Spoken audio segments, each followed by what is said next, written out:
8 አይነት መስተፋቅሮች አሉ እነሱ ምን ናቸው የሚሉትን በዝርዝር እንመልከት። በአረብ ሀገር ውስጥ ሆነ የገጠማት እጅግ በጣም ከባድ ፈተና ቢሆንም ለዛ ፈተና ግን የዳረጋት ሌላው ፈተናዋ ምንም አይነት መስተፋቅር የሚባል አለ ወይ የሚሉ ሰዎች አሉ።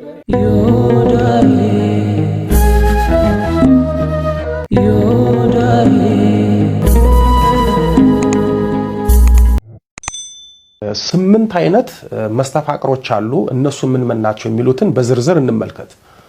አንደኛው የማይወደንን የማያፈቅረንን ግን እኛ የምናፈቅረውን ሰው እንዲያፈቅረን የሚደረግ ነው። በዚህ መስተፋቅር ያገቡ ብዙ ባለትዳሮች አሉ። የሚጠሉትን የማይወዱትን ሰው በድንገት ወደው አፍቅረው አግብተው ይኖራሉ። ዛሬም ድረስ በትዳር ውስጥ እየኖሩ ግን ምን ሆኜ ነው እሷን ያገባሁት ምኗን ወድጄ ነው ያገባሁት እያሉ መልስ በሌለው ጥያቄ ታጥረው የሚኖሩ ብዙ አሉ። ቤተሰብም ምን ነክቷት ነው እሱን ያገባችው ምን ነክቶት ነው እሷን ያገባው እያሉ ምን ነክቷቸው ነው የሚሉት መስተፋቅር እንደነካቸው ስላላወቁ ነው። እሳት የላሰችውን እሳት የጎረሰችውን የጎኑ ጋት የተዳራስ መታት የሆነችውን አግብቶ አንገቱን ደፍቶ ለሷ ተገዝቶ የሚኖረው በመስተፋቅር ሲጋቡ ነው። እየደበደባት እየሰደባት እየናቃት እንደ ሰው እንኳን የማየትን አግብታ ከሱም ፍቅርና ክብራታ የምትኖረው በመስተፋቅር ስትጋባ ነው። ሁለተኛው ለወሲባዊ ስሜት የሚመተት መስተፋቅር ነው። ይህም ተጋቢዎች በተፈጥሮ ሩካቤ ስጋ መጣጣም በማይችሉበትና በተለይም ሴቷ ወይም ወንዱ ሩካቤን የሚጠሉ ከሆነ በመስተፋቅር መተት ሩካቤውን እንዲወዱት የሚመተት ነው። ይህ አይነት መስተፋቅር ደግሞ አደገኛ ነው። ምክንያቱም የሩካቤ ስጋ ችግር ያለበትን ሰው በመስተፋቅር መተት ለጊዜው ማስደሰት ቢቻልም ሩካቤ የሚፈጸመው በአጋንንቱ ጉልበትና ብርታት ስለሆነ አጋንንት ያጠናውታል። እንዲሁም የሚታየው ሩካቤ ስጋ በማይታየው ክፉ መንፈስ ኃይል መፈጸም ነገ አጋንንቱ በተኙበት በህልም እየመጣ ይገናኛቸዋል። ሌላው አደገኛ ነገር ለምሳሌ ስንፈተ ወሲብ ያለባቸው ሰዎች ቪያግራን ተጠቅመው በቪያግራ ኃይል ሩካቤ ስጋ መፈጸም ሰውነታቸው ከለመደ መቼም ቢሆን ያለ ቪያግራ ኃይል ሩካቤ ስጋ መፈጸም እንደማይችሉት ሁሉ መስተፋቅርንም ልክ እንደ ቪያግራ ለሩካቤ ስጋ የሚጠቀሙት ከሆነ መቼም ቢሆን መቼ የተፈጥሮ ሩካቤ ስጋ በተፈጥሮ መንገድ መፈጸም አይችሉም። ስለዚህ አደገኛ ነው። ሌላው አደገኛ የሚሆነው ለወሲብ ተብሎ የሚሰራው የመስተፋቅር መተት ራሱ ያሰራውን ሰውዬ ሃይፐርሴክሹዋል ውስጥ ይከተዋል። ሃይፐርሴክሹዋል ማለት ወሲባዊ ሱስ ውስጥ መግባት፣ ለወሲብ ከፍተኛ ትኩረት መስጠት፣ በወሲባዊ ግንኙነት ወቅት ራስን መቆጣጠር የማይቻልበት ስሜት ውስጥ መግባት፣ ወሲብን በብልሃት ሳይሆን በጉልበት መፈጸም ማለት ነው። ይህም በሂደት የወሲብ እርካታን በማሳጣት ለአይምሮና ለሰውነት መታወክ ለጭንቀት ይዳርጋል። በዚህም የተፈጥሮ የሩካቤ ስጋ ፍላጎትና ስሜት ይጠፋበታል። ሶስተኛው ለብቀላ የሚደረግ መስተፋቅር ነው። ይህም አንድ ሰው አግባብ ባለው መልኩ የፍቅር ጥያቄ ያቀርብና ተቀባይነት ሲያጣ ሲናቅ ሲጠላ ያንን ሰው ለመበቀል መስተፋቅር ያስደግማል። እንዲሁም እሱ የሚወዳት ሴት እሱን እምቢ ብላ ሌላ ሰው ጮኛ ከያዘች ወይም ካገባች በቅናት ፍቅሯን ለመረበሽና በእውነተኛ ፍቅር አፍቅራ ያገባችውን ሰው እንድትጠላ ሊያስደርግ ይችላል። ሌላው አህያ እኔ ከሞትኩ ሰርዶ ይብቀል እንዳለችው እኔ ያለው መቼም ሌላ ሰው አታገባም ብለው በቅናት በመቀኝነት ለብቀላ ህይወቷ ያለ ትዳር እንዲጉላላ ለማድረግ የሚሰራ ነው። ይህንን መስተፋቅር አንዳንዶች ለምሳሌ አንድ ወንድ ለአንድ ሴት የፍቅር ጥያቄ ያቀርብላትና እምቢ ትሏለች። በጣም ይለምናታል፣ እምቢ ትሏለች።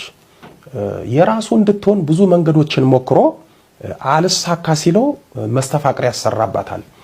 የመስተፋቅር ሰለባ የሆነችው ሴት ወደ አስደገመባት ሰው ለፍቅር ስትመጣ አስደጋሚው በመሸሽ በመኩራራት ሴቷን በመስተፋቅር ፍቅር ለማንከራተት የሚሞክርበት ነው። ይህ ደግሞ እጅጉን ከፍተኛ የሆነ ግፍ ነው።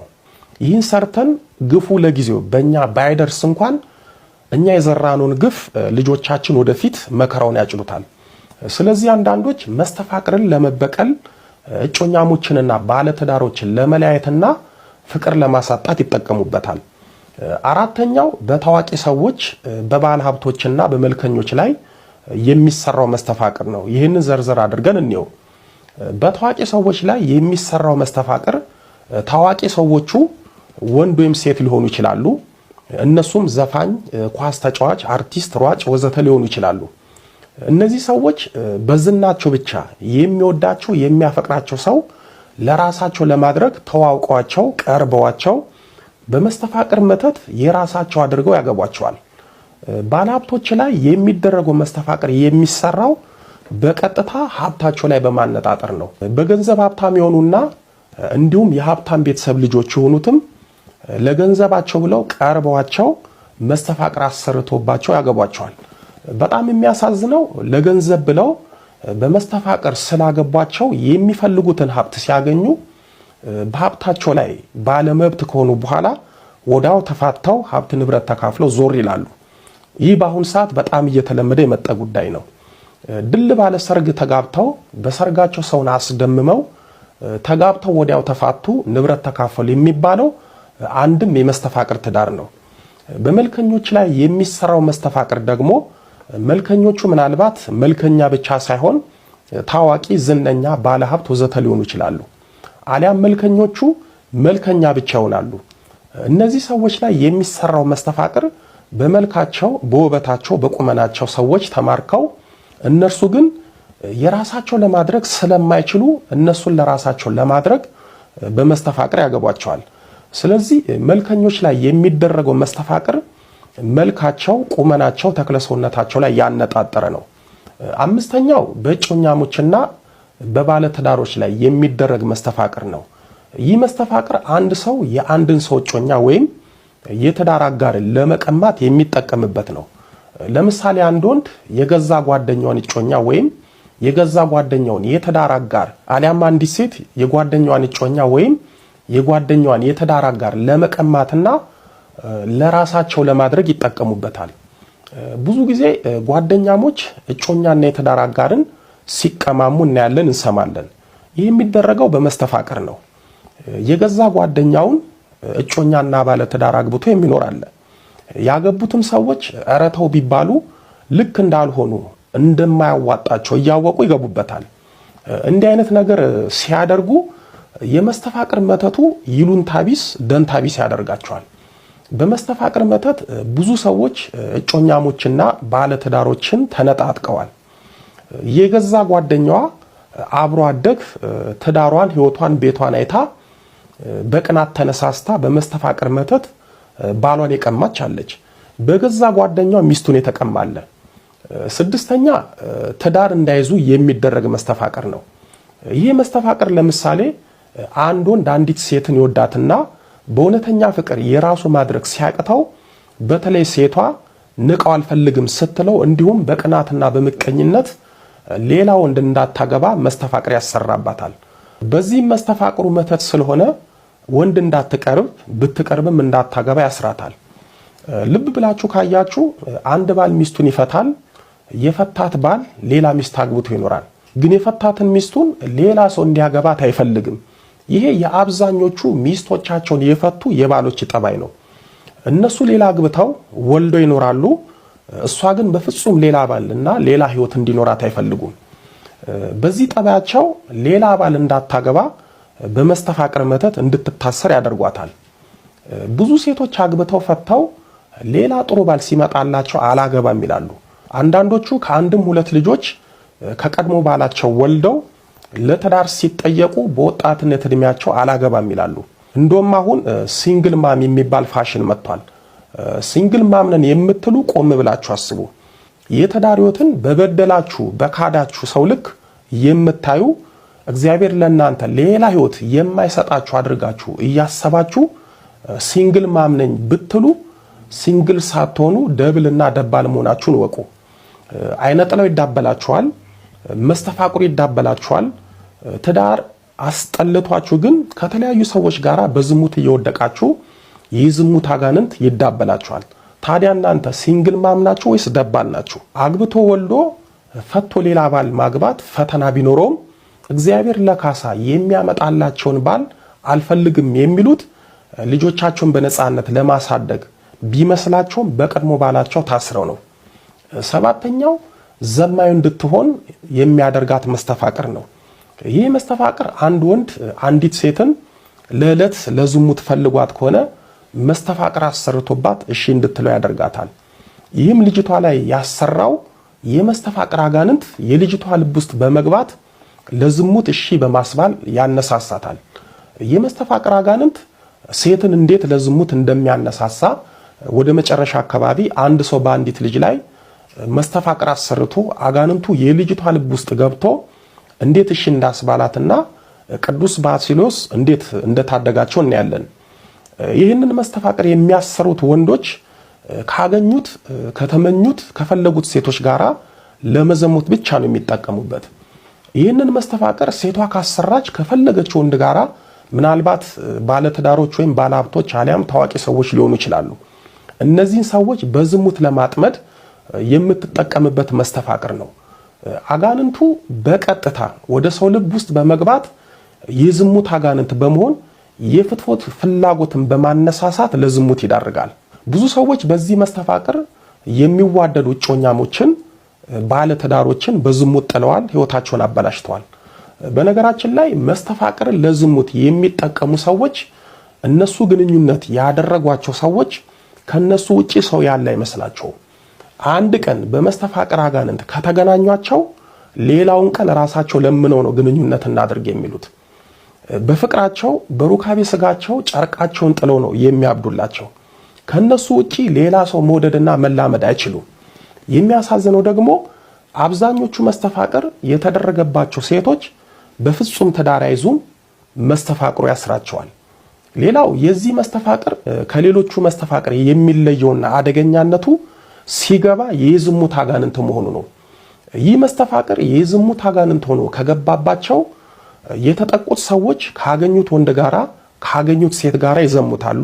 እንደውም በዕለታት ሳይሆን በሰዓታት ውስጥ ተዋውቀው አንሶላ ተጋፈው ይዘሙታሉ። በጣም የሚያሳዝነው ደግሞ ይህ መስተፋቅር ያለባቸው ሴቶች በፍጹም አንድ ወንድ እንተኛ ብሎ ቢጠይቃቸው እምቢ የሚሉበት የሰከንድ ጉልበት የላቸውም። እንደውም ራሳቸው ፈልገው ነው የሚተኙት። እንተኛ ላላቸው ለጠየቃቸው ሰዎች በሙሉ እሺ እያሉ ይዘሙታሉ። አንዳንዶቹም በአንድ ቀን ከተለያዩ ከሁለት ወንዶች ጋር የሚተኙ አሉ። እነዚህ ወይ የዝሙት አጋንንት አለባቸው አሊያም መስተፋቅር የዝሙት አጋንንት ሆኖባቸዋል። መስተፋቅር ክፋቱ መነኩሴ ያስፈቅራል፣ ካህን ዲያቆን መምህር ያስፈቅራል። የምታፈቅሩትን ሰው ለእናንተ እንደማይሆን እያወቃችሁ በማፍቀራችሁ ብቻ ደስ እያስባላችሁ ያስፈቅራችኋል። ባስ ካለ ደግሞ ፍቅሩ ወደ ተግባር ይቀየርና ከመነኩሴው ከአባቶች ከካህኑ ከዲያቆኑ ከመምህሩ ጋራ በዝሙት ይጥላቸዋል። ብዙ እንሰማለን። ከመነኩሴ ፍቅር የያዛቸው ከንስሐ አባታቸው ፍቅር የያዛቸው ሚያዝ ብቻ ሳይሆን አንሶላ የተጋፈፉ አሉ። እንዲህ ሆናችሁት በመስተፋቅር ነውና ንቁ፣ ተጠንቀቁ። ምክንያቱም እንደዚህ ሆኑ ብዙ ስላሉ። እህታችን በአረብ ሀገር ውስጥ ሆና የገጠማት እጅግ በጣም ከባድ ፈተና ቢሆንም ለዛ ፈተና ግን የዳረጋት ሌላው ፈተናዋ ምንም አይነት ነገር አለማወቋ ነው። የተማረችው እስከ 8ኛ ክፍል ድረስ ነው። ከዛ በኋላ ሚኒስትሪ ተፈትና ወንድሟ ከዚህ በኋላ ትምህርት አትማርም፣ ቤተሰቦቿን ለመርዳት ወደ ውጭ መሄድ አለባት ብሎ ወደ ውጭ እንድትሄድ ነው ያደረጋት። አረብ ሀገር ከገባችበት ጊዜ ጀምሮ እዚህ ገጠር መንደር ውስጥ ይወዳት የነበረ የገጠር ጎረምሳ በስልክም በምንም በዚህም በዛም ብሎ ከቤተሰብም ተቀብሎ በሴቶች በኩል አስልኮ ማለት ነው ደውሎላት አግኝቷታል።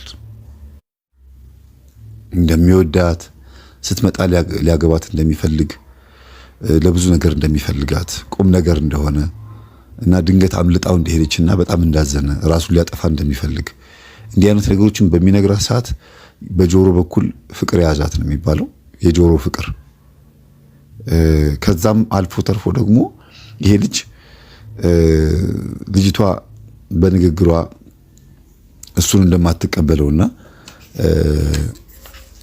ይሄን ሐሳቡ እንድትደግፈው እንደማትችል ረጅም ዓመት ሰርታ እንደምትመጣ ከተመቻተም እዛው ልትኖር እንደምትችል ስትነግረው በዛው በሚደውልበት በስልኩ በኩል አስደገመባት ማለት ነው። ይሄ መደገሙን የምናውቅበት መንገድ በኋላ መጣበታለሁ፣ እንዴት እንደደገመባት መንፈሱ እንዴት እንደለፈለፈ እና በስልክ አስደግሞ ልክ ስልኩን ስታነሳው የሆነ የሚቀባጠረው ነገር አለ።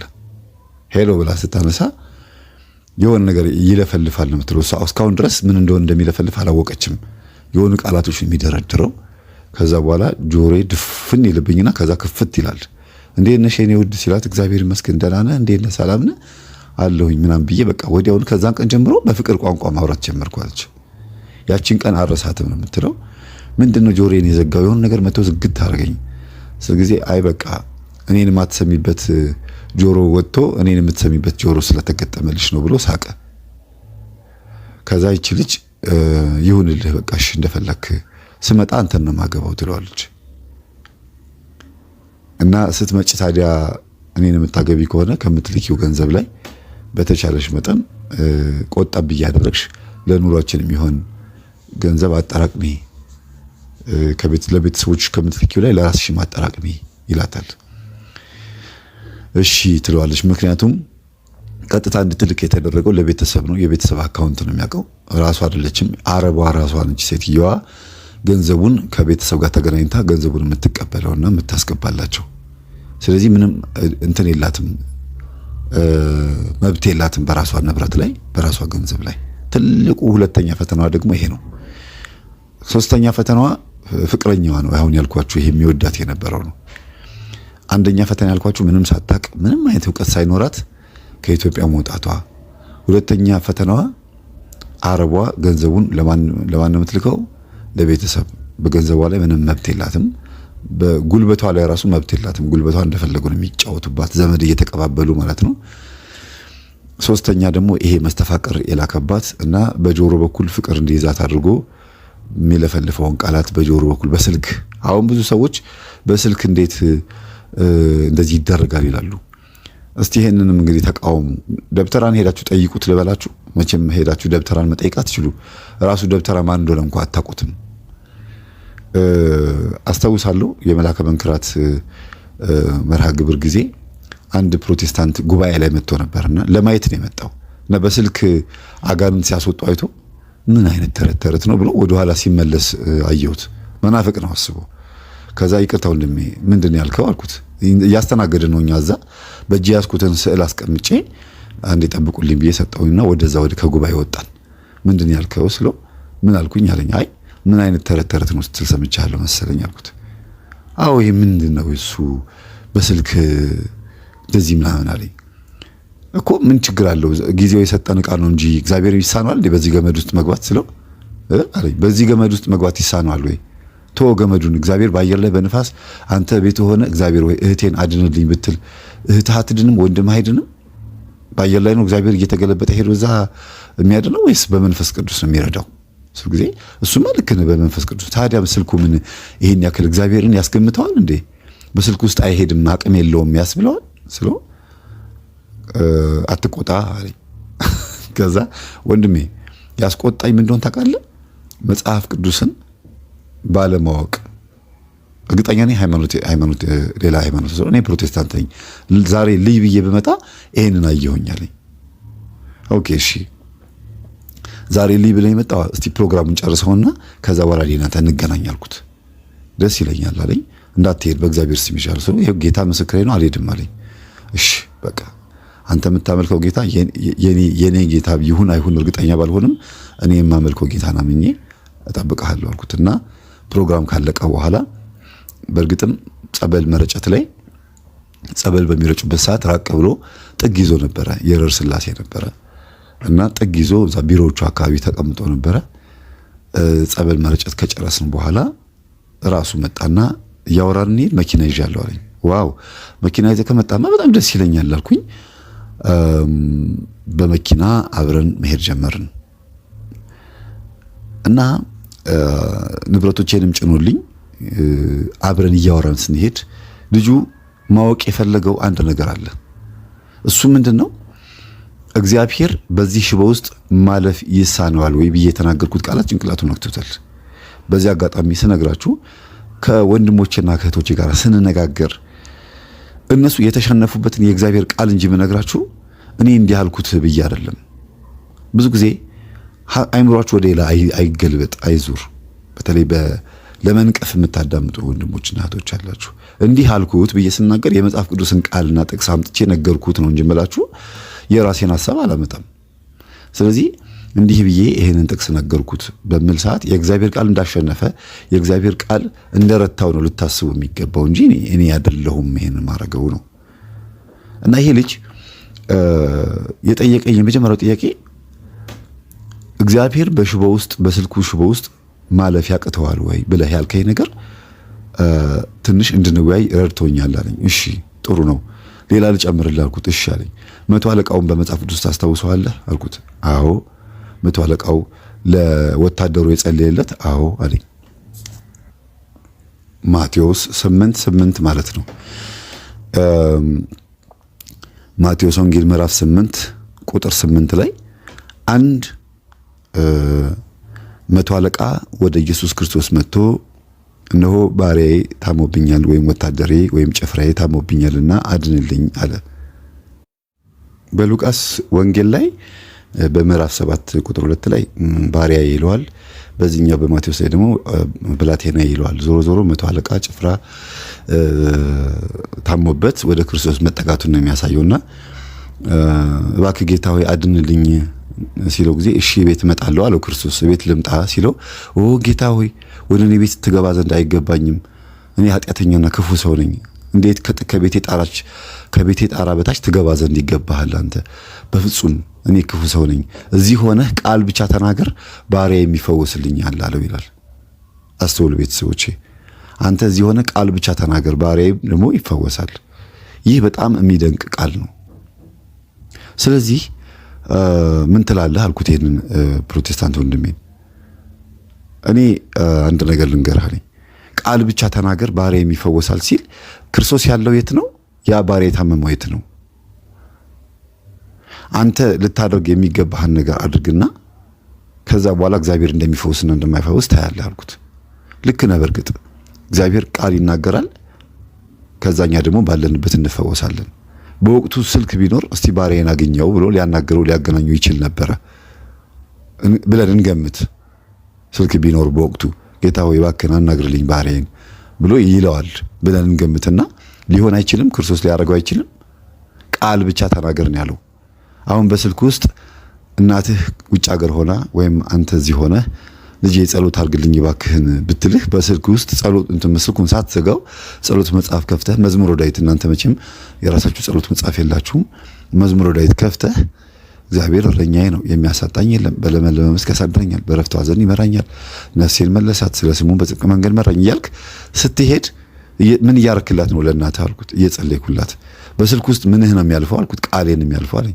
ታዲያ ያንተ ቃል ካለፈ ጸጋ ያላቸው አባቶች ቃል አያልፍም አልኩት። ያልፋል አለኝ። ታዲያ እዛ ውጭ ሀገር ያለው ሰው ስልኩን በጆሮ ላይ አድርጎ አባ አድኑኝ፣ ፈውሱኝ፣ እርሶ ጋር የክርስቶስ ኃይል አለ፣ አንደበቶት ላይ የክርስቶስ ቃል አለ ቢልና ተዘጋጅ ብለውት አተስማ አይነጥላ ቡዳ በኢየሱስ ክርስቶስም ተይዘሃል፣ በድንግል ማርያም ስም ይዤሃለሁ ብለው ቢሉት መንፈሱ ሊያዝ አይችልም ወይ? ቃሉ አያልፍም ወይ ነው? ወይስ ቃላት እየመረጠ ነው የሚሄደው? ስልኩ ቃላት ይመርጣል ወይ? ተግሳጽ ሲሆን አይሄድም፣ ትምህርትና ጸሎት ሲሆን ብቻ ይሄዳል ማለት ነው ስለው ልጁ ቀጥታ መኪናውን አዞረና ወደ ስላሴ ነው የተመለሰው። ወደ ስላሴ ተመልሰን መተን ቀና ብሎ እዚህ ቤተክርስቲያን ውስጥ ያለው የእግዚአብሔር አምላክ መንፈስ እባክህን ይቅርታ አድርግልኝ ብሎ ተመልሶ መጣ። እኔ መኪና ውስጥ ነው ያለሁት። ከዛ ምን ሆነህ ነው ስለው አይ ቃረስቼ ነው አለኝ።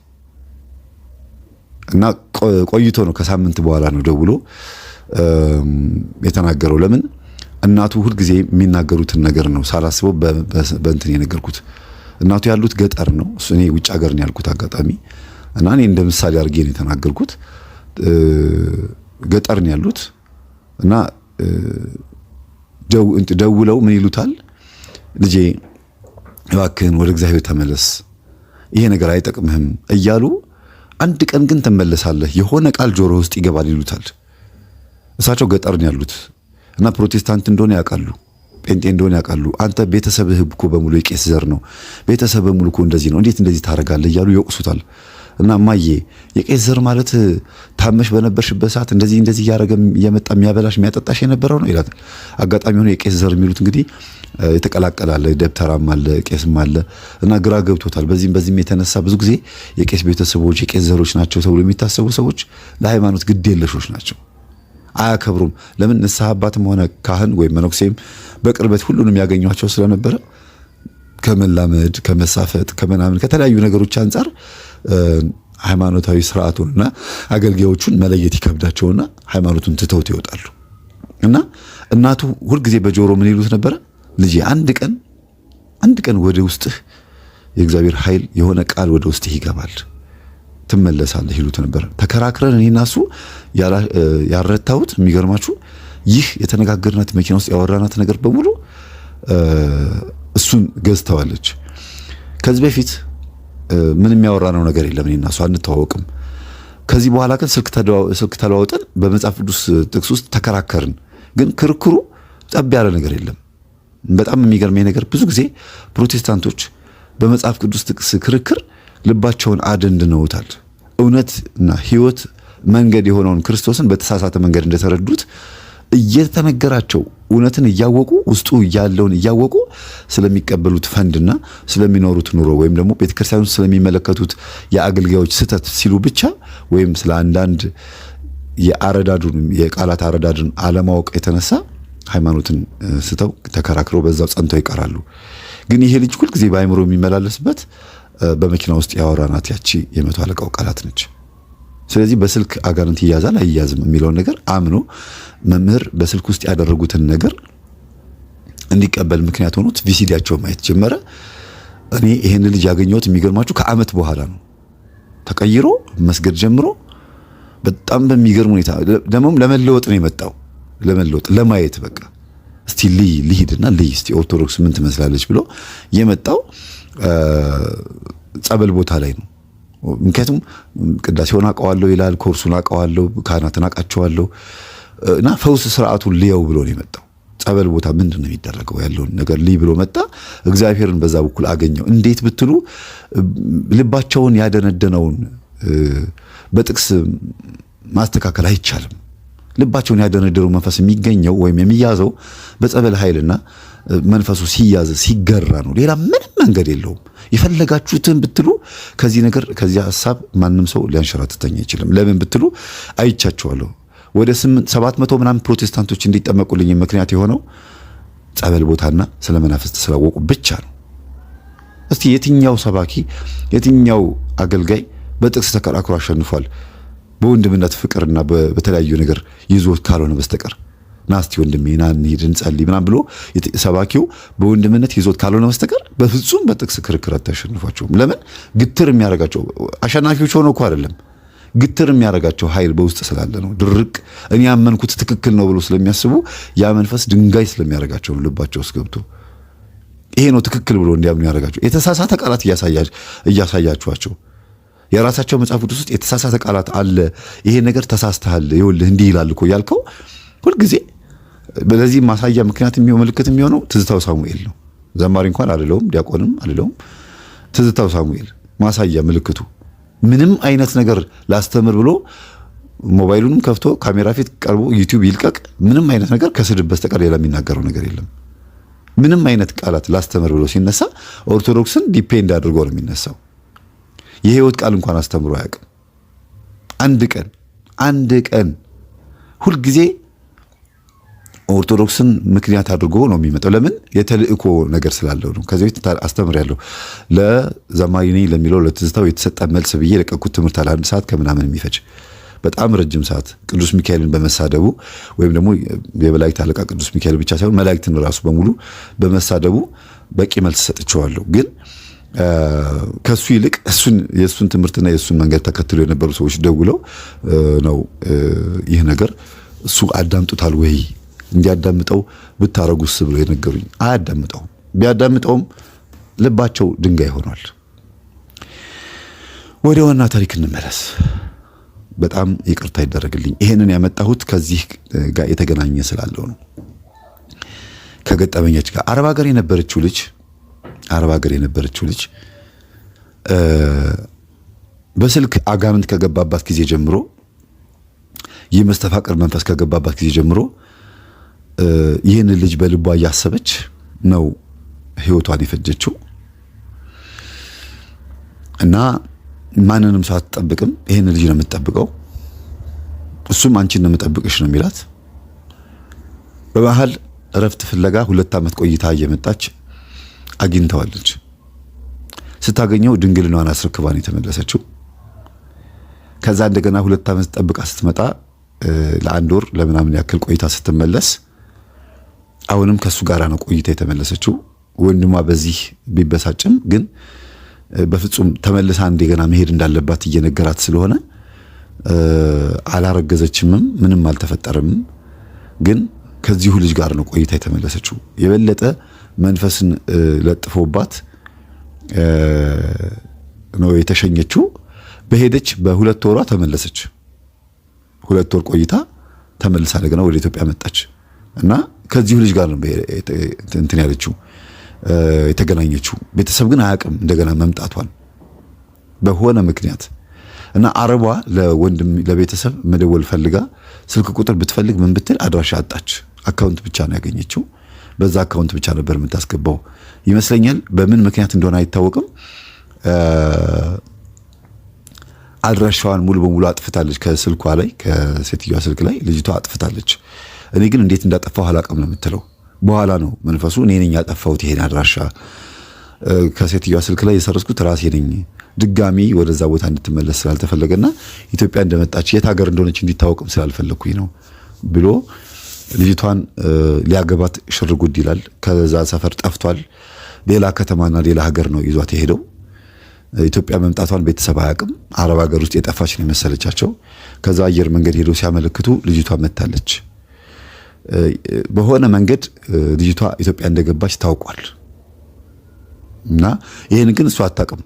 አሁን በጠይቃትና ወንድምየውን ባወራው ይሄን ነገር ይነግረኝ ነበር። ምናልባት በዛ ሰዓት ትዝ አላለኝም። ግን ኢትዮጵያ እንደመጣች ታውቋል። የት እንዳለች ግን አልታወቅና ያፋልጉኝ ማስታወቂያ ወረቀት ተለጠፈ። አገራቸው እዛው ገጠርም ተለጠፈ። ብዙ ቦታ ተፈለገ። ልጁም ራሱ በፖሊስ ነው የሚታሰሰው። ምክንያቱም ጠፍቷል፣ የለም። ልጅቷ በጠፋችበት ሰዓት ልጁም የለም እና ከሷ ጋር እንደፈለገ ከፈነጠዘ ከ6 ወር ከ5 ወር ፈንጠዝያ በኋላ ይቺ ልጅ ጧት ተነስታ እንደለመደባት የቤተ ክርስቲያን ለመሳለም ውስጧ ባይሳለምም ውስጧ ባይፈቅድም ግን ይሄ ባህል የሚባል ነገር ወግ ባህል የሚባል ነገር አለ። ያደገችበት መንደር ባህል የሚባል ነገር አለና ያለችበት ሀገር ላይ ብቸኝነት ስሜት ስለሚሰማት እሱ ወጣ ብሎ ሰርቶ ስለሚመጣ ቤተ ክርስቲያን ልሳለም ብላ ስትሄድ በዛው ትቀራለች። እዛው ጸበልተኛ ሆና ቀረች። ማነው ከዚች ልጅ ጋር ያለ?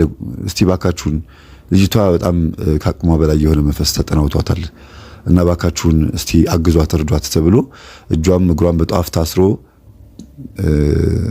እንትን ትባላለች። ይሄ እርዳታ ይደረግላታል። የጸበል መርጨት፣ ምግብ ማብላት፣ ራሷን ስታለች። ያለችበት አይታወቅም በፍጹም እና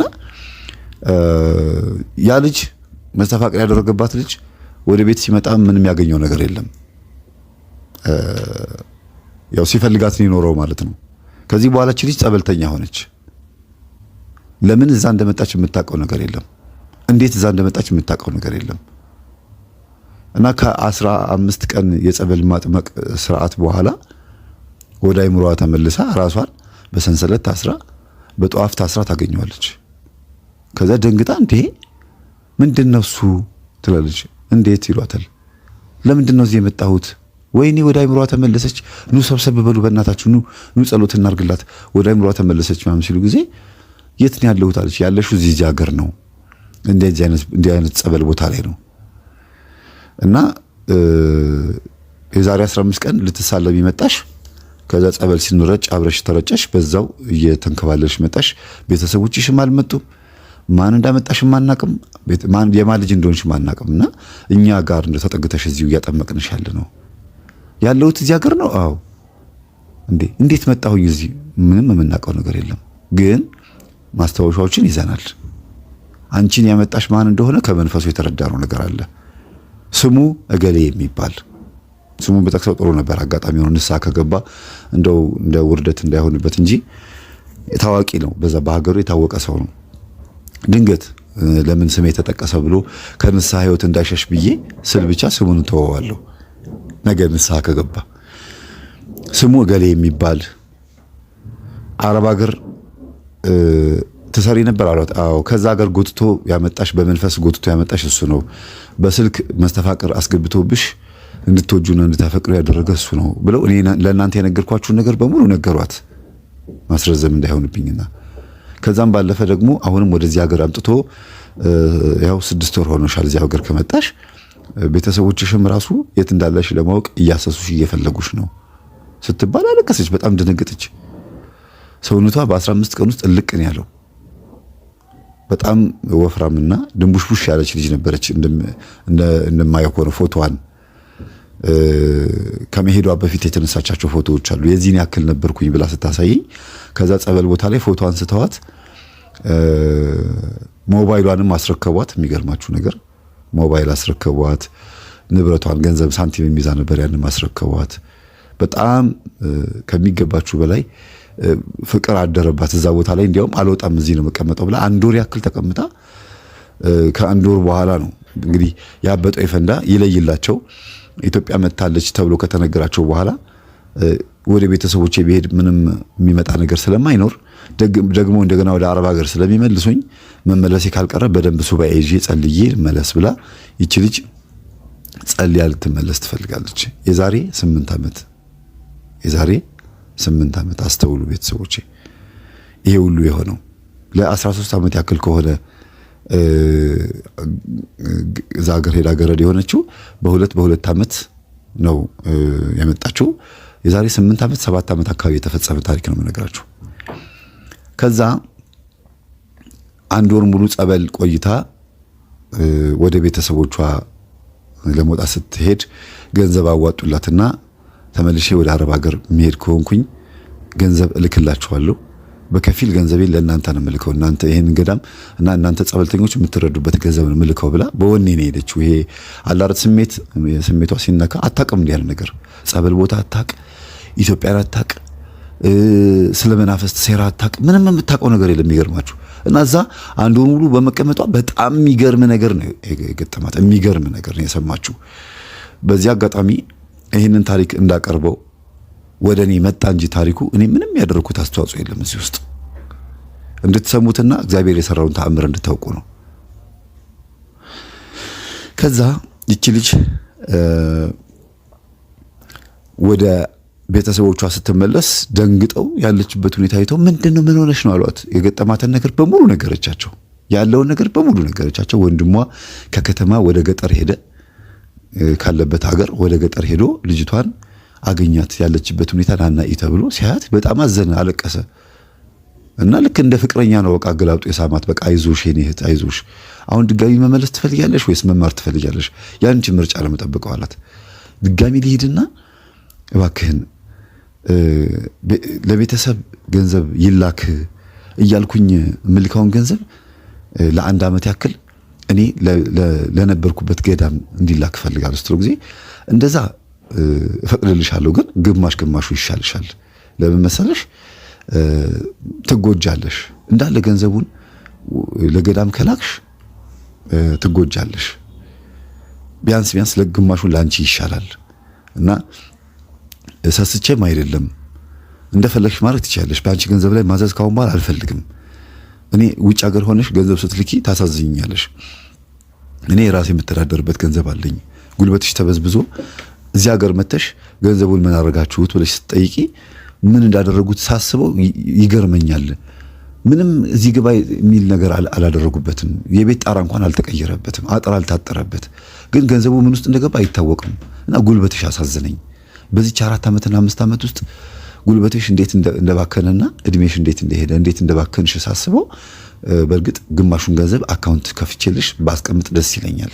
አሁንም ቢሆን በእኔ ጥፋት ምክንያት ስለሆነ ይሄ ነገር የገጠመሽ እኔም የራሴን ማድረግልሽ ነገር ይኖራል፣ አይዞሽ በርቺ ይላትና ከራሱ ደሞዝ ላይ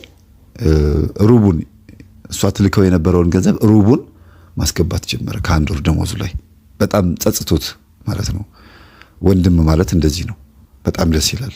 እና መስተፋቅር የሚባል አለ ወይ የሚሉ ሰዎች አሉ። ገርጂ ማርያም የምታውቁ ሰዎች አላችሁ። ይሄን ምስክርነት አንዴ አገር ያስገረመ በእንዲህ አንዲት ልጅ ይወዳል ሲጠይቃት አልፈልግም ጓደኛ አለኝ አለችው።